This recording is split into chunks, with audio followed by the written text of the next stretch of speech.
Prison heists in a zombie wasteland? Destitute Destiny 2 Go Faster update leads to more angst and anger from fans? YouTube breaks again, and Far Cry 5 is simply stunning. All this and much more on DRBC News.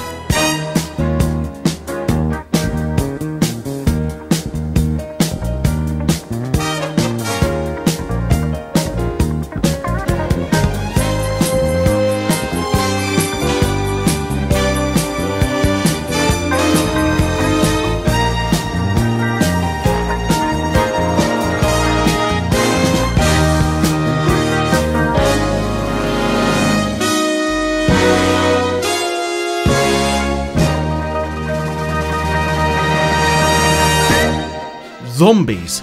Darkness, a game developer that cares more about its customers and fans than dollar signs and rear-end rogering?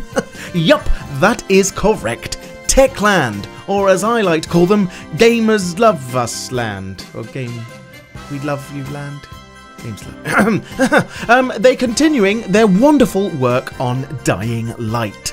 They started an initiative, 10 DLCs in 12 months. Yes, that's right, 10 actual DLCs in 12 months. You heard me, 10 DLCs in 12 freaking months. And staying true to form, they've delivered yet again and again. As we all know, and if you don't, you should find a bus, a big wet slimy one, and slap yourself in the face with it.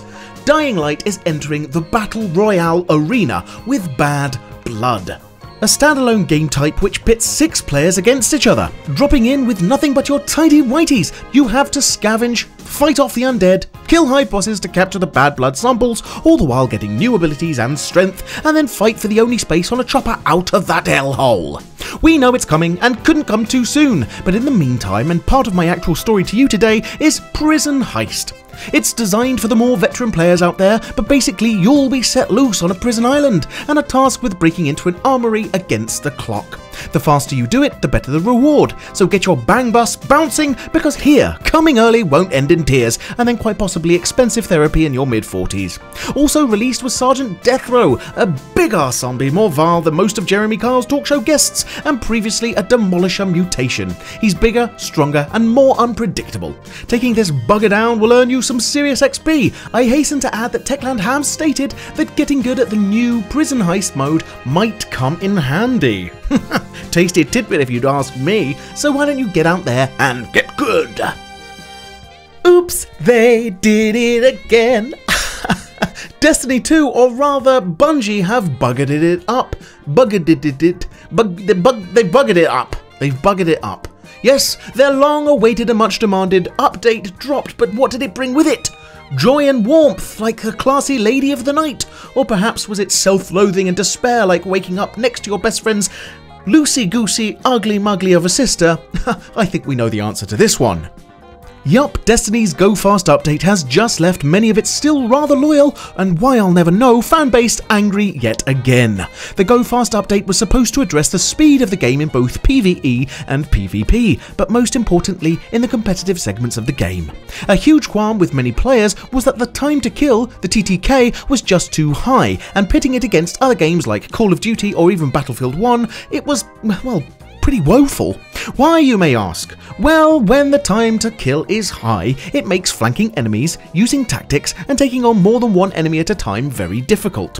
It gives defenders the chance to easily counter or react, and nullifies a lot of tactical angles that players could and should be using.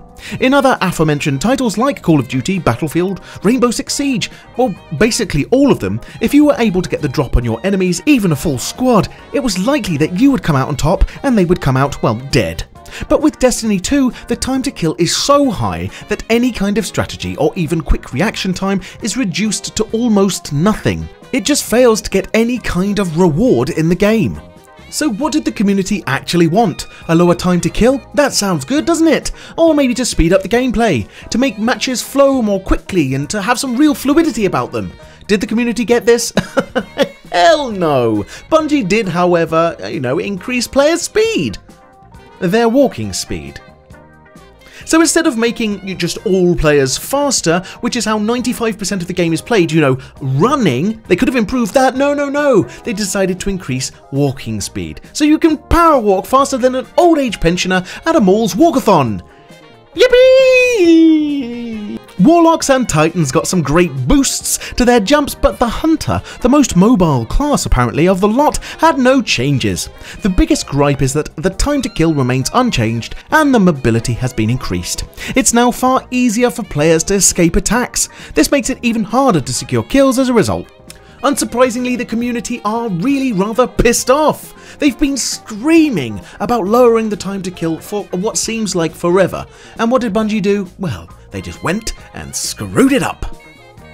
Next on DRBC News, YouTube has done it again as well. They've kind of screwed up royally. I don't know if you may have noticed, but yesterday, a large number of creators, I think it was like something like 99, it was all of them, basically could not access their YouTube page. Videos were still there, but they couldn't get on, they couldn't change anything about their channel. A lot of people started freaking out, myself included, because it looked like maybe our channels had just disappeared. We got a lovely 500 something error message, and that was just splendid.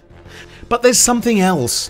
When you like a creator, let's say, you click that subscribe button. What do you hope to achieve by doing this? Well, you show that creator that you like their content, and you also want to be able to, I don't know more about it. So it's in your subscription feed, so you might come across their videos a little bit more easily. If you really love them, you can click that notification bell, which I'm sure you all do for me, and then you will be notified anytime a video goes live, or they go live just to stream, or to talk, or to chat, or ramble, or cry. You know, like we do. However, YouTube has been proven to have, I don't know how to describe this, prioritize some and not others. That's probably a basic way of explaining it. It's been discovered that you will not always get notifications. YouTube want to decide who gets notified, even if you're subbed to that channel and even if you have the notification bell clicked. They have algorithms to decide who gets that notification. How do they do this, I hear you ask? They check how engaged you are on a channel, how many videos that you watch from that creator, how many likes you leave, how many comments, etc, etc, etc, etc, etc. This should have been a feature with the recommended tab, not when your subscribers don't get notifications if they aren't fully engaged. What does this mean?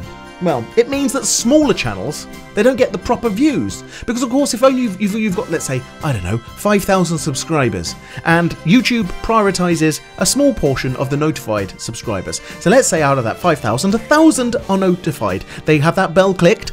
YouTube then decides that maybe only 20% of that notified bunch of people get notified. What does that mean? Well, if less people get notified, it means that you get less views. If you get less views, it means you're going to be discovered less. If you get discovered less, you're going to get less likes, less comments, less shares, and of course, it's a vicious circle. For smaller YouTubers, who make up the vast bread and butter and majority of the creators on YouTube, this sucks so much ass. I mean, so much. And it seems to be affecting me too. Not just that my channel's sort of struggling or anything like that, because I don't think it is. YouTube? God damn it, YouTube. God damn it. Are you filming? Well, don't turn it off! And finally, Far Cry 5 is simply stunning. It's great. I love it. I've produced lots of videos already. I'm addicted, and it looks like the community are too. Ubisoft have created quite a wonderful game. There's been great reviews, great gameplays, and a fantastic experience for all. I don't often say go and buy a game, but this one is definitely worth your hard-earned cash. There is co-op, a fantastic single-player open-world campaign with comedy, incredible voice acting, a gritty story, and a plethora of weird and wonderful characters. The gunplay is a lot of fun and solid, and the game has a jaw-droppingly good map creator and editor. This is what a game should be, and it's not been designed to drain your wallet at every step. This is a gamer's game, and if you're still unsure, check out my walkthrough. There is a link for it down in the description below.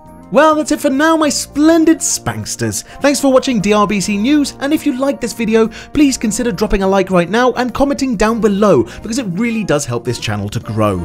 Also, because of the YouTube debacle, consider following me on Twitter. That way you will never miss a video. I tweet every single one of my uploads, and you're guaranteed to know when I've done it.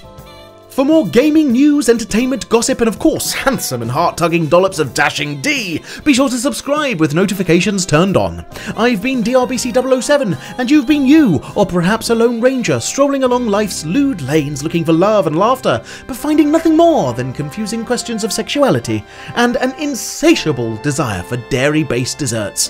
Thanks for watching, and remember, the Dangerously Raunchy Broadcasting Corporation is here for you. You stay saucy, world.